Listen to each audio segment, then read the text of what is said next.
Coronavirus, a preoccupare ora sono i casi provenienti dall'estero, lo ha detto oggi il presidente Zaia, sequenziato il ceppo virale della Serbia, la richiesta al governo portare in Parlamento la proroga dello stato di emergenza.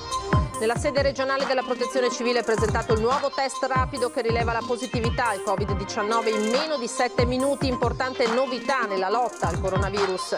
Il focolaio alla casa di riposo Bombozzolla di Farra di Soligo, accertamenti su alcuni familiari, il sospetto è che il virus possa essere arrivato dall'Australia. Tragedia delle foibe, il giorno della storica pacificazione tra Italia e Slovenia, le emozionanti immagini dei due presidenti, Mattarella e Pahor, mano nella mano a Basovizza. Centrosinistra, dopo 3 anni alla guida del comune di Padova come vice sindaco, Lorenzoni lascia l'incarico per dedicarsi alla campagna elettorale per le elezioni regionali. Doppio furto di bottiglie di champagne in un supermercato di Montecchio Maggiore, finisce in manette una coppia di trevigiani, il prezioso bottino nascosto in borsoni di pelle. La storica fotografia scattata sulla cima dell'Ortigara in occasione della prima adunata nel 1920, ricreata ieri dagli alpini, 100 anni dopo, penne nere nuovamente intorno alla colonna Mozza. Buonasera, ben ritrovati in diretta con l'edizione regionale dei telegiornali di Antenna 3. E dunque a preoccupare ora in tema di coronavirus sono i casi provenienti dall'estero. Lo ha detto oggi all'unità di crisi di Marghera il governatore Zaia, che ha anche spiegato che è stato sequenziato il ceppo virale della Serbia. Zaia che chiede al governo di portare in Parlamento la discussa proroga dello stato di emergenza. Il virus non di casa è un virus più aggressivo e che ha delle mutazioni, ovviamente, essendo cresciuto in un cluster straniero, ha la sua storia. Una storia che preoccupa lo stesso governatore Luca Zaia e le autorità sanitarie che sui casi provenienti dall'estero stanno intensificando la sorveglianza sanitaria. Il Benin, la Serbia, il Kosovo, la Macedonia, le badanti moldave e i parenti dall'Australia, vi cito tutti i casi che conosciamo, il Congo. Del resto la geografia del contagio sta mutando velocemente e uno studio congiunto delle ULSS 6 e 9 sui casi di rientro dalla Serbia dimostra una carica virale elevatissima, questi i risultati del sequenziamento. I virus dei 4 tamponi sono identici fra loro, quindi è lo stesso ceppo, la stessa mutazione, e appartenenti al cluster dei virus isolati in Serbia. Ciò vuol dire che i virus serbi sono gli stessi, cioè tra loro e uguali a quello in Serbia, ben diversi dai virus finora isolati in Veneto e in Italia. Avete capito perché bisogna stare attenti al virus che entra? Sotto controllo invece i cosiddetti cluster domestici contrassegnati da una carica virale bassa, dato che Zaia sottolinea senza lasciare spazio a fraintendimenti, a parlare in questa fase sono ancora una volta i tamponi. Non è una questione di residenza o di carta d'identità, è una questione semplicemente sanitaria. Come prima li facevamo a tappeto su di noi perché eravamo noi quelli infetti. Capitolo connesso la proroga dello stato di emergenza annunciata dal Premier Conte perlomeno fino al 31 di ottobre. Per Zaia la questione va spiegata nel dettaglio e portata in Parlamento. Quanti poteri dare, quanti poteri non avere, cioè c'è tutta una serie di riflessioni che io spero che questo tema sia affrontato in Parlamento. Considerate poi che c'è qualche collega che mi dice: ma senti, non ti è venuto un dubbio? Non ci hanno fatto votare a luglio perché c'è lo stato d'emergenza, adesso se ce ne fanno un altro non ci fanno votare più. Quindi magari chiarire anche sta roba non sarebbe male. Però dico, fondamentale coinvolgere il Parlamento su questa partita. È una grande novità intanto e per certi versi decisiva nella lotta al coronavirus il nuovo test rapido che rileva la positività al Covid-19 in meno di 7 minuti. Non solo costa 12 euro contro i 18 di un normale tampone, ma è anche estremamente più svelto. Il responso all'eventuale positività al Covid-19 arriva in appena 7 minuti, anzi anche meno, nella prova che è stata effettuata nella sede regionale della Protezione Civile di Marghera da Roberto Rigoli, primario di microbiologia a Treviso e vicepresidente nazionale dei microbiologi. Anche questo nuovo test rapido, che potrebbe trovare in futuro una commercializzazione al dettaglio, si esegue con un tampone nelle narici. Il liquido nasale inizia a migrare lungo la saponetta e c'è un punto in cui sono presenti degli anticorpi specifici contro il virus Covid-19. Se esiste il virus, si attacca agli anticorpi specifici, c'è una reazione cromatica per cui mi viene la bandina rossa. Se invece è negativo, non avviene questa reazione. Nella prova effettuata a Marghera, il nuovo tampone rapido di produzione coreana, ma altri analoghi sono in produzione in vari paesi, compresa l'Italia, il responso è arrivato dopo appena un paio di minuti.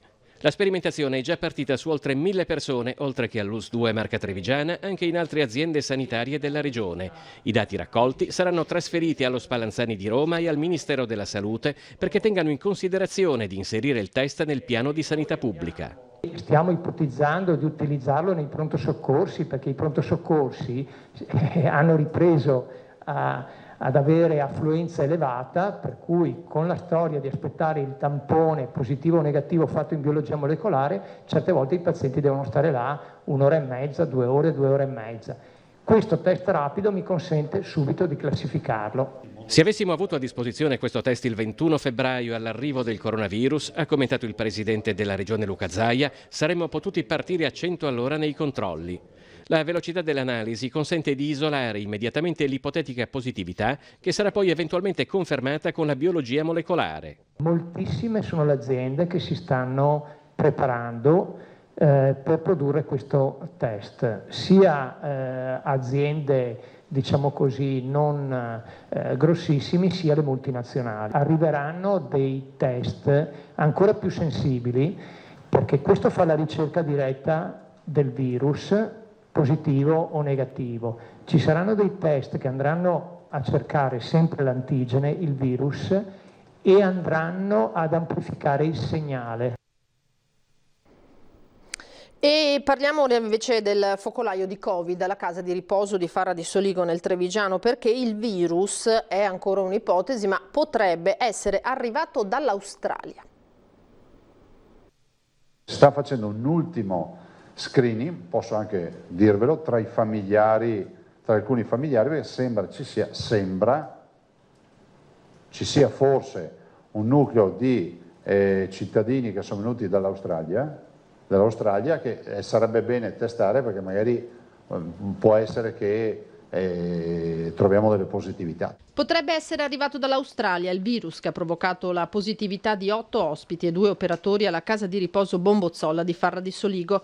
Il dettaglio è stato rivelato in conferenza stampa dal governatore Zaia, secondo cui chi poi ha portato il Covid all'interno della struttura sarebbe stato a sua volta contagiato. Il virus sembra, quindi ipotesi che sia appunto entrato tramite un operatore che aveva avuto questi contatti, che dovrebbe aver avuto questi contatti con degli ospiti stranieri che è venuto in contatto, però sono ipotesi che stiamo adesso vagliando. 10 positivi, 2 operatori, 8 ospiti, di questi uno solo ricoverato con sintomi, al momento però è stabile. Già partito in mattinata un nuovo giro di tamponi dopo i 208 iniziali, ma gli accertamenti per arrivare a individuare tutti i soggetti a rischio proseguono a tappeto. Sono stati chiamati i visitatori che sono stati nei 14 giorni precedenti, i fornitori e quindi altri 80 tamponi. Mi sembra l'esito è quello dei 6 positivi tra gli ospiti e 2 tra gli operatori. La situazione nella struttura, pur delicata, viene definita sotto controllo. Siamo riusciti a chiudere un reparto perché era tutto molto circoscritto in un reparto e quindi far sì insomma che tutto fosse molto limitato. Questo vuol dire che il piano di sanità pubblica funziona. Lasciamo questa pagina sul Covid, andiamo a Trieste con le emozionanti immagini della cerimonia alla foiba di Basovizza, dove i capi di Stato di Italia e Slovenia hanno sancito simbolicamente, mano nella mano, una nuova pace tra i due popoli.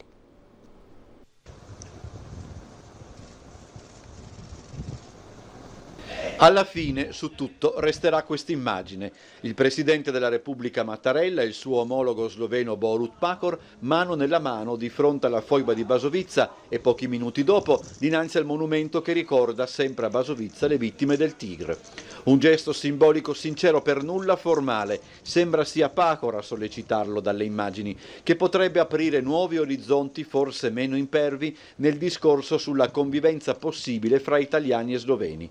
Una convivenza convivenza che paradossalmente da qualche anno è nei fatti e che altrettanto paradossalmente è spesso messa in forse quando la politica ufficiale ci si mette di mezzo. Le due tappe più significative che hanno caratterizzato la presenza in città dei due presidenti, iniziata ad Opicina alla caserma del Piemonte Cavalleria, presentavano per entrambi non poche difficoltà. Quel gesto però, nel sentire della pubblica opinione, di fatto ha cancellato quelle preoccupazioni.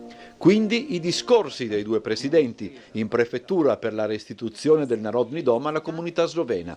Più aperto quello di Mattarella, non fermarsi su sofferenze e rancori, ma farne patrimonio comune nel ricordo e nel rispetto. Più assertivo quello di Pahor, che pure ha chiuso citando l'Antigone, non sono al mondo per odiare, hanno suggellato la giornata da un punto di vista, questa volta sì, più formale. Una visita resa per certi aspetti strana dalle regole sanitarie di distanziamento che hanno imposto la sostanziale assenza di pubblico, ma che forse l'hanno resa in qualche modo più sentita e appunto essenziale.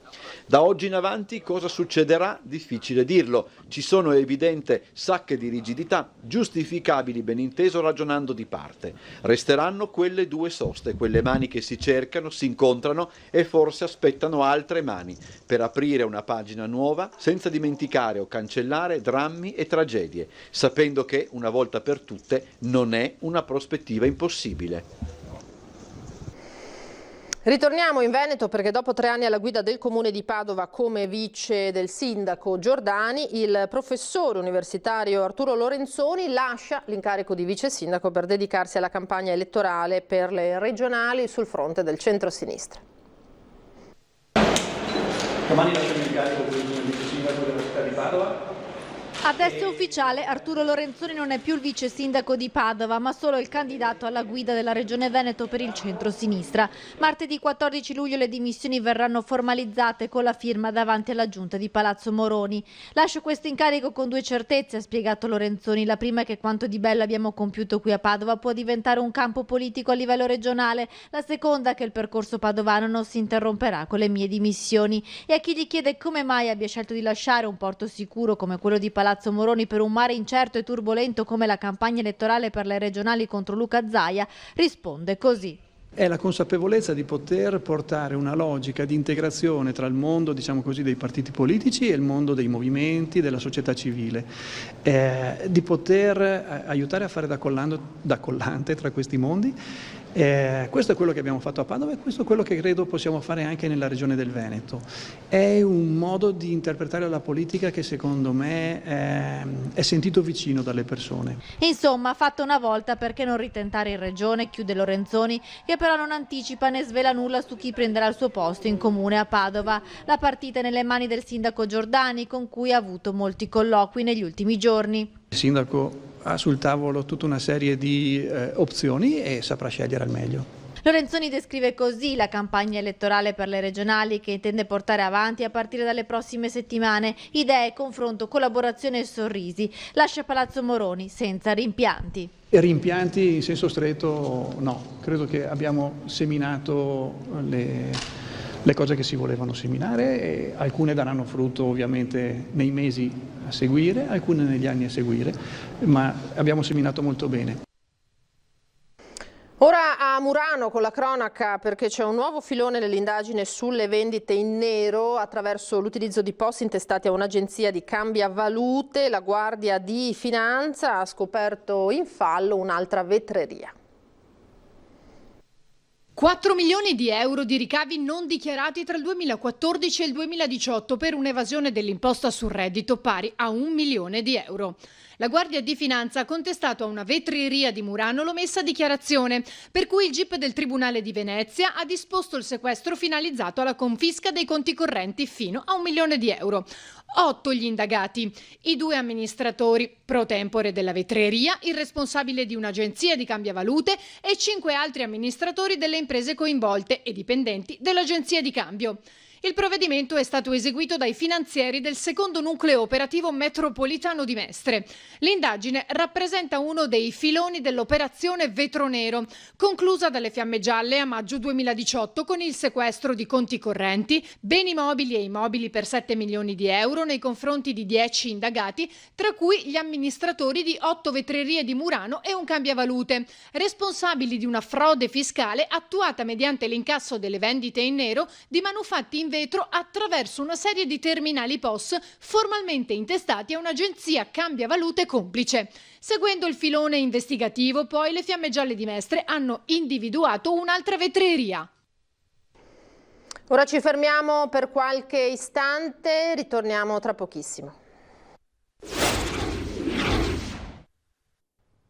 Eccoci di nuovo in diretta, edizione regionale dei nostri telegiornali. Continuiamo con la cronaca. Rubano bottiglie di champagne. Una coppia è stata fermata dai carabinieri della compagnia di Valdagno. Si tratta di un trevigiano e di una veneziana.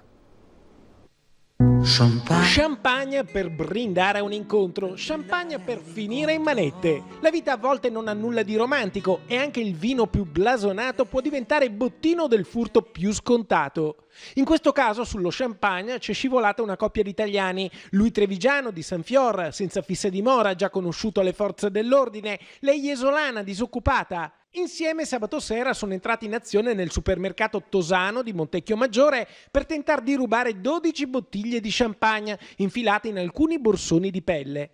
Passati dalla cassa per pagare una Coca-Cola, i due sono stati fermati dai vigilantes, insospettiti dal piccolo acquisto e dalle grandi borse che si portavano dietro. Borse aperte dai carabinieri, allertati dall'ipermercato, che hanno trovato le 12 bottiglie per un valore che sfiora i 600 euro. È finita qui? Neanche per sogno, no, perché il giorno prima dagli stessi scaffali erano state portate via altre 11 bottiglie di champagne e le telecamere di sicurezza avrebbero filmato la stessa coppia in azione con la stessa tecnica. Borse di pelle per nascondere le bottiglie, placche antitaccheggio eliminate con un tagliaunghie e via. La prima volta gli era andata bene, la seconda, seguendo l'identico copione, è andata male. I due sono stati arrestati con l'accusa di furto aggravato. Insomma, non sempre il vino dei re porta bene. Di solito si serve fresco, questa volta al fresco c'è finita la coppia champagne. Cambiamo pagina, parliamo di sicurezza sul lavoro. Entro marzo 2021 le aziende dovranno adeguarsi e ottenere le nuove certificazioni ISO e nella grande distribuzione tra i primi a farlo c'è il gruppo Despar Aspiac Service. Vediamo. Sicurezza sul posto di lavoro per i dipendenti e per i clienti. Dopo lo scoppio della pandemia del coronavirus, la questione è diventata ancora più fondamentale per le aziende che vogliono essere competitive e soprattutto per i supermercati che nei mesi dell'emergenza non si sono mai fermati. Aspiac Service, la società concessionaria del marchio Despar per il Triveneto, è una delle prime realtà della grande distribuzione che opera in tutto il nord-est ad aver ottenuto la certificazione di sicurezza sul lavoro aggiornata, che entro un anno sarà obbligatorio per tutte le imprese. Le aziende oggi, se vogliono definirsi grandi, devono operare un percorso di valore, un percorso che si basa più su un piano più etico, e per noi la sicurezza e la salute dei lavoratori è veramente al centro dell'attenzione ogni giorno di tutta l'azienda. Rispetto allo standard precedente, la nuova certificazione ISO punta a migliorare le condizioni di salute sul posto di lavoro grazie anche alla formazione ed una maggiore condivisione tra lavoratori e direzione. In provincia di Belluno ora, perché allerta per le zecche. Nell'ultimo mese nel reparto di malattie infettive del San Martino sono state ricoverate 4 persone, fortunatamente tutte già dimesse e guarite. Vediamo. Dal 1994 a oggi i casi di TBE accertati in provincia di Belluno sono stati 240, oltre 1500 quelli per malattia di Lyme. Encefalite, borreliosi, patologie legate alla puntura di zecca da un mese a questa parte sono tornate a manifestarsi e a creare preoccupazione. La presenza di zecche è più frequente ad altitudini inferiori ai 1000 metri, non solo nelle zone boschive ma anche nei parchi del capoluogo. Dalla riapertura delle visite ambulatoriali sospese causa Covid, fra consulenze telefoniche e visite vere e proprie, sono stati osservati settimanalmente almeno 4-6 casi di punture di zecche, mentre nell'ultimo mese nel reparto di malattie infettive del San Martino sono state ricoverate 4 persone con TBE, tutte fortunatamente dimesse, guarite. Comportamenti virtuosi possono ridurre il rischio di morso di zecca, come camminare su sentieri battuti, evitare di sedersi direttamente sull'erba, indossare abiti coprenti e calzature idonee, utilizzare prodotti repellenti per gli insetti che però non garantiscono una protezione assoluta. Buona norma, ricorda l'ULSS, è quella di ispezionare il proprio corpo e soprattutto quello dei bambini al rientro a casa, così come utile risulta il controllo periodico degli animali domestici. Per la prevenzione della TBE è disponibile un vaccino che da un anno è gratuito per i residenti nel territorio dell'ULSS 1, mentre per i residenti nelle altre province venete la vaccinazione è offerta alla tariffa agevolata di 25 euro.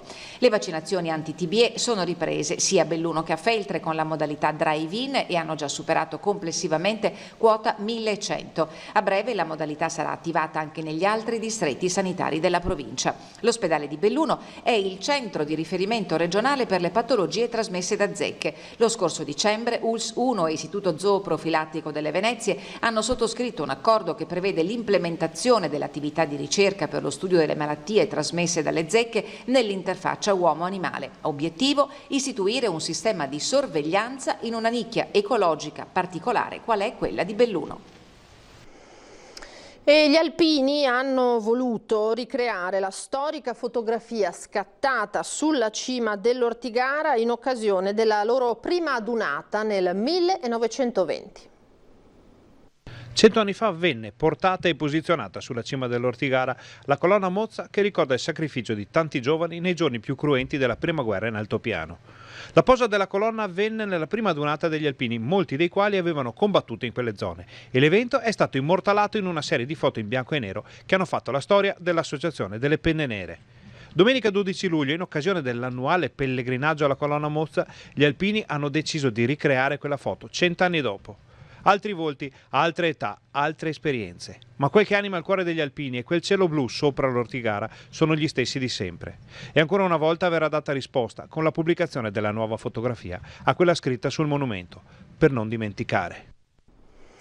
Vi ricordo in chiusura di continuare a mandarci i vostri video per lo spazio dedicato ai bimbi in TV. Vi chiediamo di mandarci via WhatsApp al numero 351 1755 340, non dunque delle semplici foto ma dei brevi video possibilmente in orizzontale. Storie, giochi e passatempi dei nostri bambini che ci stanno davvero intrattenendo e diventano energia per ripartire per tutti noi.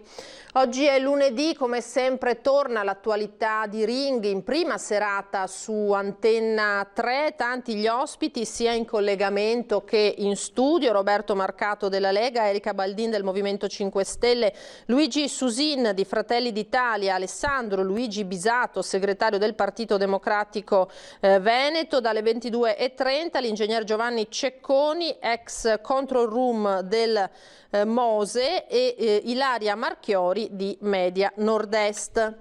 È tutto per questa edizione, grazie per essere stati con noi. Io vi lascio alle previsioni del tempo per domani e poi all'edizione veneziana del nostro telegiornale. Arrivederci.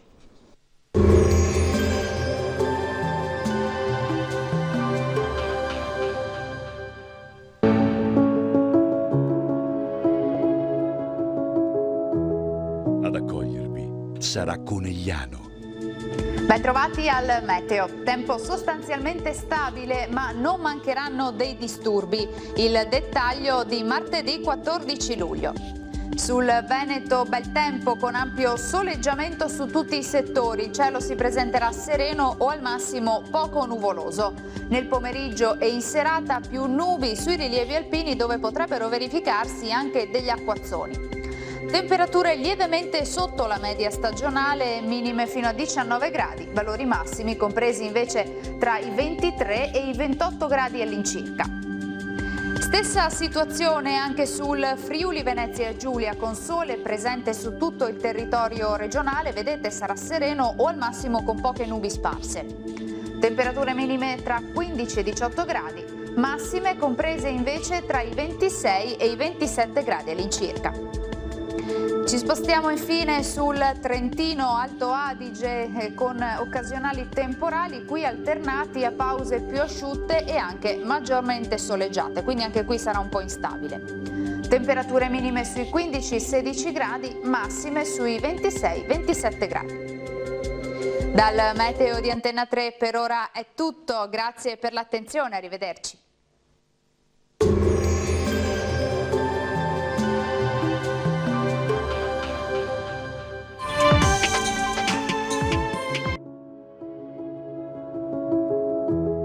Ad accogliervi sarà Conegliano.